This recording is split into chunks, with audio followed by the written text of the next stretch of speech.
पप्पा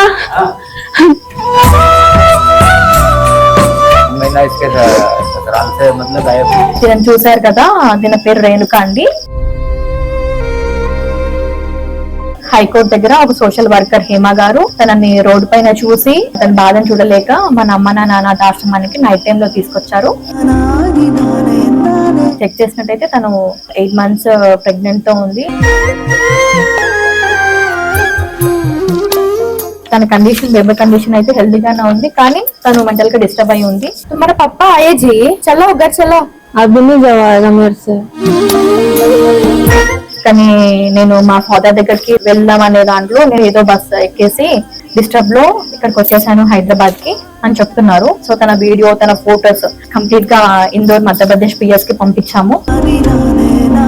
father అయితే తెలుసుకున్నారు, అమ్మ నాన్న అనాథాశ్రమానికి అయితే వచ్చేసారు. बस वाला उतार देते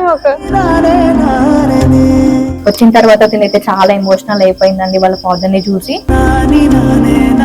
వాళ్ళ ఫాదర్ షాక్ అవుతున్నాడు, ఎలా వచ్చేసావు నువ్వు, ఏంటి, మేము ఇన్ని రోజుల నుంచి వెతుకుతున్నాం, అక్కడ బయటికి వెళ్ళి 8 months అవుతుందంట. వీళ్ళ హస్బెండ్ కూడా అక్కడ వెతుకుతున్నారంట చాలా వరకు. వాళ్ళ ఫ్యామిలీ వచ్చారు కదా, వాళ్ళకైతే అప్పచెప్పేస్తున్నాము. మా వీడియోస్ ని రెగ్యులర్ గా ఫాలో అవ్వండి, లైక్ చేయండి, షేర్ చేయండి. ఇలాంటి వీడియోస్ పెట్టడం ద్వారా చాలా మంది కూడా మిస్సింగ్ కేసెస్ ఏవైతే ఉంటాయో వాళ్ళు ఖచ్చితంగా వాళ్ళ ఫ్యామిలీస్ కి రీచ్ అవుతారు. Thank you.